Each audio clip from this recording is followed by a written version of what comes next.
में हमने आपको बताया था कि दो सरल रेखा के बीच की न्यूनतम दूरी, या इसको हम क्या किससे लिखते हैं, शॉर्टेस्ट डिस्टेंस, इंग्लिश में इसको हम बोलते हैं शॉर्टेस्ट डिस्टेंस। हमने आपको बताया था कंसेप्ट ऑफ शॉर्टेस्ट डिस्टेंस हम कैसे फाइंड करते हैं दो स्ट्रेट लाइन के बीच का shortest distance.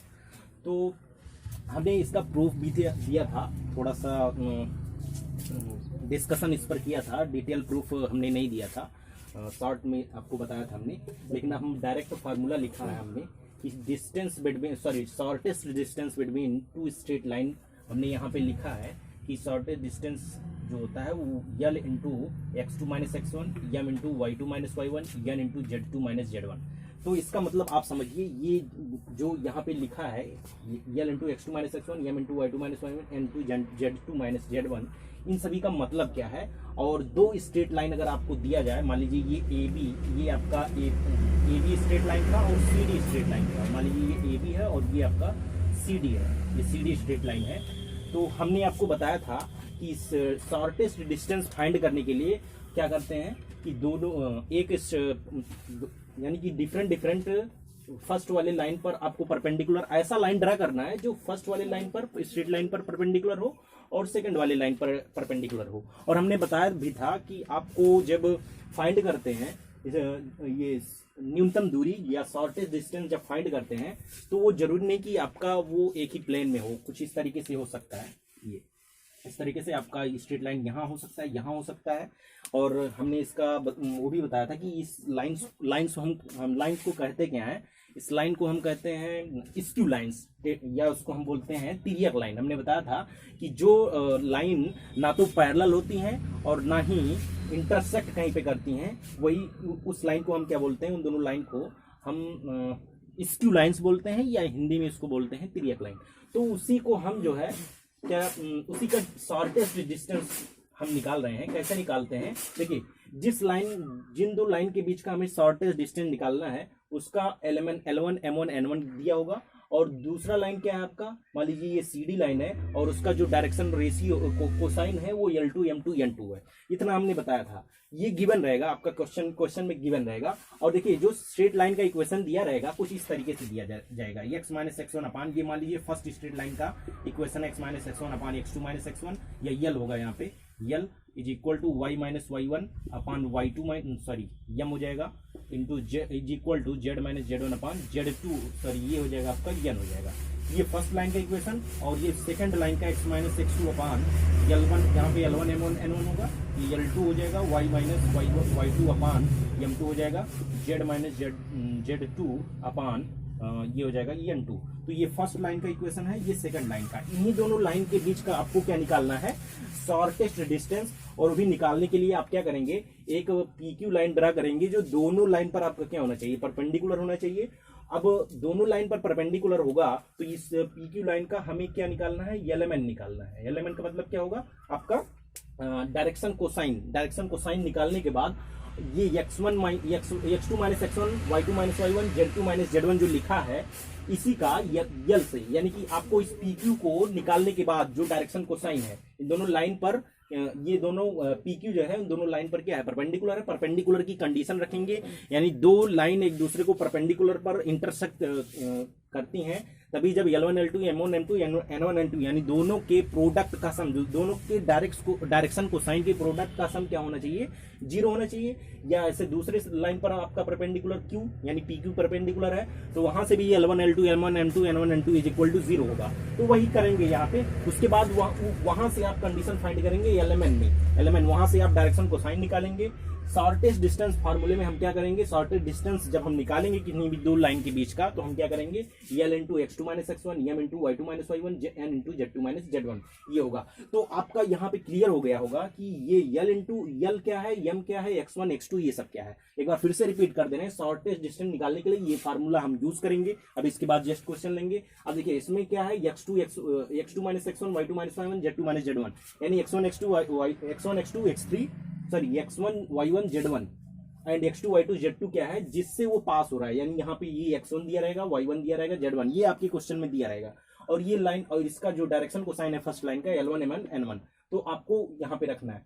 x2 y2 z2 यानी जिस आपका इक्वेशन जो स्ट्रेट लाइन है वो किस पॉइंट से पास हो रहा है, x2 y2 z2 से आपको इसी में रखना है, यानी x2 माइनस x1 करना है, y2 minus y1, z2 minus z1। अब जो यल से आएगा उसी से हम क्या करेंगे, प्रोडक्ट लेंगे और सम निकाल लेंगे, वही आपका शॉर्टेस्ट डिस्टेंस हो गया। तो इसी में रखना। अभी एक क्वेश्चन लेंगे उसके बाद बताएंगे। देखिए एक चीज और हमें बताना, छोटा सा चीज। देखिए जब एक लाइन दो लाइन एक दूसरे को इंटरसेक्ट करते हैं तो उनका जो शॉर्टेस्ट डिस्टेंस होता है वो 0 होता है। शॉर्टेस्ट डिस्टेंस का मतलब क्या होता है, सबसे न्यूनतम दूरी दोनों लाइन के बीच का। तो आप ये आपको क्लियर हो गया होगा, जब एक दूसरे को इंटरसेक्ट करेंगी तो आप देख रहे होंगे कि आप ये डिस्टेंस कितना है दोनों लाइन के बीच का, 0 है। तो इसका मतलब अगर कोई दो लाइन इंटरसेक्ट कर रही हैं, स्ट्रेट लाइन कोई दो लाइन अगर इंटरसेक्ट करनी तो उनके बीच का जो शॉर्टेस्ट डिस्टेंस होगा वो हमेशा 0 होगा। और मान लीजिए अगर नहीं कर रही है कि या तो पैरेलल है या तो परपेंडिकुलर, पैरेलल होंगे या परपेंडिकुलर होंगे फिर भी वो आपका इंटरसेक्ट करेगा, वहां भी 0 हो जाएगा। अगर पैरेलल है तो हम शॉर्टेस्ट डिस्टेंस निकालेंगे, पहले एलिमेंट निकालेंगे और हम x2 minus x1, y2 minus y1, z2 minus z1 के प्रोडक्ट का सम निकाल के हम शॉर्टेस्ट डिस्टेंस हमारा मिल जाएगा। इस एक क्वेश्चन लेते हैं, आपको क्लियर हो जाएगा। एक क्वेश्चन आपके एक्सरसाइज से लेते हैं। क्वेश्चन क्या कह रहा है, निम्नलिखित रेखाओं के मध्य न्यूनतम दूरी फाइंड कीजिए, या यस डी, इसको शॉर्टेस्ट डिस्टेंस यानी शॉर्ट फॉर्म में इसको हम क्या बोलते हैं, यस डी, शॉर्टेस्ट डिस्टेंस। ये दोनों स्ट्रेट लाइन दिया गया है आपका। स्ट्रेट लाइन क्या है आपका, x plus 3 upon -4, y minus 6 upon 3, z by 2। इसको आप ऐसे भी लिख सकते हैं z माइनस 0, z को आप z माइनस 0 लिख सकते हैं, क्योंकि अभी हमें स्टैंडर्ड इक्वेशन से कंपेयर भी करना है। तो x plus 2 by -4, y minus, आप इसको y माइनस 0 भी लिख सकते हैं, y माइनस 0 बाई 1 और z माइनस 7 बाई 1। तो ये आपका स्ट्रेट लाइन दिया गया है और ये कह रहा है कि आपको इन दोनों स्ट्रेट लाइन के बीच का शॉर्टेस्ट डिस्टेंस यानी न्यूनतम दूरी कितना होगा। तो हम मान लेते हैं कुछ इस तरीके से आपका स्ट्रेट लाइन होगा, AB स्ट्रेट लाइन और CD स्ट्रेट लाइन, इन्हीं दोनों के बीच का आपको शॉर्टेस्ट डिस्टेंस निकालना है। तो शॉर्टेस्ट डिस्टेंस निकालने के लिए हमने आपको प्रीवियस लेक्चर में बताया था कि सबसे पहले एक लाइन हम ऐसा ड्रा करते हैं उन दोनों स्ट्रेट लाइन पर कि दोनों स्ट्रेट लाइन पर कि वो ये स्ट्रेट लाइन दोनों पर क्या होना चाहिए, परपेंडिकुलर होना चाहिए। यानी कि PQ एक लाइन हम ऐसा ड्रा कर रहे हैं जो दोनों स्ट्रेट लाइन पर, फर्स्ट वाले स्ट्रेट लाइन पर और सेकंड वाले स्ट्रेट लाइन पर क्या होना चाहिए, परपेंडिकुलर होना चाहिए। तो देखिए परपेंडिकुलर अगर है तो आपके पास एक कंडीशन होगी। सबसे पहले हम इसको कंपेयर कर लेते हैं इससे, स्टैंडर्ड इक्वेशन से, standard equation of straight line. तो आपका स्टैंडर्ड इक्वेशन हमने बताया था कि x माइनस x1 अपान L1, y माइनस y1 अपान M1 और z माइनस z1 अपान N1 ये है। और दूसरा क्या है, x माइनस x2, ये फर्स्ट लाइन है और ये सेकंड लाइन L2 हो जाएगा, y माइनस y2 अपान M2 हो जाएगा और z माइनस z1 अपान ये हो जाएगा, सॉरी z2 होगा यहाँ पे, z2 अपान N2।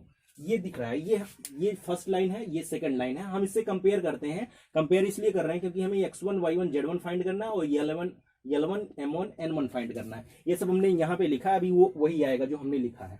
तो यहाँ से अगर हम देखें तो ये स्ट्रेट लाइन किससे पास हो रहा है, अगर हम पॉइंट की बात करें यानी x1 y1 z1, तो डायरेक्ट हम लिख रहे हैं, आप देख लीजिएगा x1 की वैल्यू यहाँ पे क्या है, -3 है और यहाँ पे आपका 6 है और ये 0 है। हमने यही पॉइंट लिखा है, 3 6 0। तो ये कंपेयर करने पर आया है। तो ये तो हो गया इसका स्ट्रेट लाइन जिस पॉइंट से पास हो रहा है। अब हम इसके एलिमेंट की बात करते हैं, यानी डायरेक्शन कोसाइन, जिसको हम दिक्कोजिया बोलते हैं। तो ये एलिमेंट की अगर हम बात करें L1 M1 N1, तो इसका एलिमेंट क्या है आपका, -4 और 3 2 है। तो ये एलिमेंट हो गया। अब हम चलते हैं सेकंड लाइन पर। सेकंड लाइन के किस पॉइंट से पास हो रहा है और इसका डायरेक्शन कोसाइन क्या है। तो अगर हम इससे कंपेयर करें तो x2 की वैल्यू जो है यानी x2 y2 z2 जो हमें फाइंड करना है, इसकी जो वैल्यू है यानी इसका जो ट्रिपलेट है आपका क्या आएगा, ये -2 आएगा और ये 0 आएगा और ये 7 आएगा। और इसके डायरेक्शन कोसाइन की अगर हम बात करें तो L2 M2 एंड N2। तो L2 M2 N2 कितना है आप देख रहे हैं, यहाँ से -4 है और 1 है और ये 1। तो ये आपका इस दोनों स्ट्रेट लाइन का क्या आ गया, जिस पॉइंट से पास हो रहा है और डायरेक्शन कोसाइन आ गया। अब हमने बताया था प्रीवियस लेक्चर में, हम एक लाइन पी को ड्रा करते हैं जो दोनों पर परपेंडिकुलर होता है। तो उसके बाद हम इसको एज्यूम कर लेते हैं इसका डायरेक्शन कोसाइन। PQ लाइन का डायरेक्शन कोसाइन क्या है, PQ लाइन का डायरेक्शन कोसाइन हम LMN मान लेते हैं। और उसके बाद परपेंडिकुलरिटी की कंडीशन रखते हैं। जब एक कोई लाइन दूसरे लाइन पर परपेंडिकुलर होता है तो उसके डायरेक्शन कोसाइन के प्रोडक्ट का जो सम होता है वो क्या होता है, जीरो होता है। यानी L1 L2 M1 M2 plus N1 N2 क्या होता है, जीरो होता है। तो हम ये मान लेते हैं कि PQ जो है आपका डायरेक्शन कोसाइन, PQ लाइन का जो डायरेक्शन कोसाइन है वो LMN ये है। तो लेट यहाँ पे हम लिख रहे हैं, इसके बाद लेट LMN क्या है आपका डायरेक्शन कोसाइन, हम शॉर्टकट में लिख रहे हैं डायरेक्शन कोसाइन ऑफ PQ। अब देखिए हम ये नहीं लिखेंगे कि PQ जो है आपका, हम बता दे रहे हैं कि PQ क्या है, दोनों लाइन पर क्या है, परपेंडिकुलर हमने ड्रा किया। ऐसा लाइन आपको ड्रा करना है जो दोनों पर परपेंडिकुलर हो। तो देखिए अगर LMN यानी PQ लाइन का जो डायरेक्शन कोसाइन पहले वाले पर आपको यानी AB पर क्या है, PQ परपेंडिकुलर है, AB is perpendicular to PQ, तो दोनों की डायरेक्शन कोसाइन का जो प्रोडक्ट होगा, यानी इसका डायरेक्शन कोसाइन कितना है -432 और इसका डायरेक्शन कोसाइन कितना है LMN, तो दोनों के प्रोडक्ट का सम क्या होगा, इंप्लाइज दैट यहाँ पे क्या होगा, हम डायरेक्ट लिख रहे हैं दोनों के प्रोडक्ट का सम क्या होगा, जीरो होगा। यानी कि आपका L किससे मल्टीप्लाई करना है, -4L हो जाएगा प्लस आपका 3M होगा प्लस 2N हो जाएगा। ये क्या हो जाएगा, जीरो होगा। हमने कुछ नहीं किया है, केवल कंडीशन रखा है किसकी, परपेंडिकुलरिटी की। आप इसको इक्वेशन नंबर 1 मानेंगे। अब देखिए CD भी परपेंडिकुलर है किस पर, PQ पर। हमने बताया कि PQ पर ऐसा परपेंडिकुलर ड्रा करेंगे, PQ लाइन ऐसा लेंगे कि दोनों लाइन पर क्या होना चाहिए, परपेंडिकुलर होना चाहिए। तो यहां से क्या इंप्लाइज होगा, अब देखिए ये सेकंड लाइन पर अगर परपेंडिकुलर है तो फिर से वही कंडीशन परपेंडिकुलरिटी की, -411 परपेंडिकुलर है तो यानी आपका -4L हो जाएगा प्लस आपका सेकंड क्या है M हो जाएगा और plus N is equal to 0। ये इक्वेशन नंबर सेकंड। अब इसको हम सॉल्व करेंगे। हमने बताया था आपको शॉर्टेज डिस्टेंस का formula L into x2 minus x1 plus M into y2 minus y1 plus Z into N2 minus x2 Z2 minus Z1, वहां से हमने बताया था आप कैसे फाइंड करेंगे। तो सबसे पहला काम यहाँ पे हम क्या फाइंड करेंगे, पहले L फाइंड करेंगे और y1 x1 y1 Z1 x2 y2 Z2 हमारे पास है। तो केवल फाइंड क्या करना है, अब LMN अगर हमें मिल जाएगा, यानी डायरेक्शन कोसाइन अगर मिल जाए तो हम डायरेक्ट शॉर्टेज डिस्टेंस फाइंड कर लेंगे दोनों स्ट्रेट लाइन के बीच का। चलिए हम फाइंड करते हैं। इसको सॉल्व करने का जो तरीका आप लोग जानते होंगे, क्रॉस मल्टीप्लाई करके सॉल्व करते हैं। जो करेंगे हम ये वाला कॉलम लिखेंगे यहाँ पे और इसका मल्टीप्लाई इसे करेंगे, इसका मल्टीप्लाई इसे करेंगे, इसका मल्टीप्लाई इसे करेंगे, minus this plus M upon इस कॉलम को छोड़ेंगे, फिर इसका मल्टीप्लाई इससे करेंगे, माइनस इसका मल्टीप्लाई इससे करेंगे, फिर इस कॉलम को छोड़ेंगे, इसका मल्टीप्लाई इससे करेंगे और इसका मल्टीप्लाई इससे करेंगे, तो ये आएगा।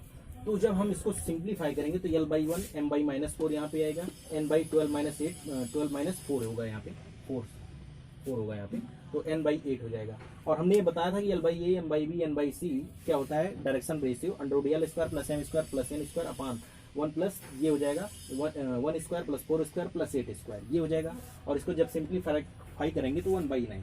तो अगर हम जो हमने इसके पहले लिखा था तो L/A इज इक्वल टू 1/9, हम डायरेक्शन रेशियो निकालेंगे, कोसाइन निकालेंगे L/1 यानी 1 से जब L इक्वल टू 1/9 हो जाएगा जब इसको सिंप्लीफाई करेंगे। M/-4 था, 1/9 करेंगे, M इज इक्वल टू -4/9 आएगा। N/8 इज इक्वल टू 1/9 करेंगे तो N is equal to -8/N आ जाएगा। देखिए LMN फाइंड करने के बाद हम क्या करेंगे, ये शॉर्टेज डिस्टेंस का जो फार्मूला होता है ये होता है L into x1 minus x2 M into y1 minus y2 plus N into Z1 minus Z2। उसके बाद इसी फार्मूले में हम रखेंगे इक्वल टू क्या हो जाएगा 1/9 2 - 3। इसी फार्मूले में x1 x2 y1 y2 Z1 Z2 आपके पास है, ये रखेंगे तो आएगा आपका 2 - 3 -4 इंटू 6 माइनस 0 8/9 0 - 7। इसको जब सिंप्लीफाई करेंगे तो 2 - 3 -1 आ जाएगा, माइनस से मल्टीप्लाई -1/9 हो जाएगा। 4 6 जा 24 24/9 8 7 जा -56/9। इसका एलसीएम लेंगे 9 और इसको जब डिवाइड करेंगे तो कितना आ जाएगा, ऐड करेंगे तो 81 आएगा और जब डिवाइड करेंगे इसको तो ये -9, तो ये आपका आंसर आ जाएगा -9। तो और भी क्वेश्चन आप न्यूनतम दूरी पर सॉल्व करिएगा, आपकी एक्सरसाइज में है। एक क्वेश्चन हम और बताएंगे नेक्स्ट वीडियो लेक्चर में। तो शॉर्टेज डिस्टेंस इसी तरीके से फाइंड करते हैं और क्वेश्चन आप लोग क्वेश्चन की प्रैक्टिस करिए। Thank you.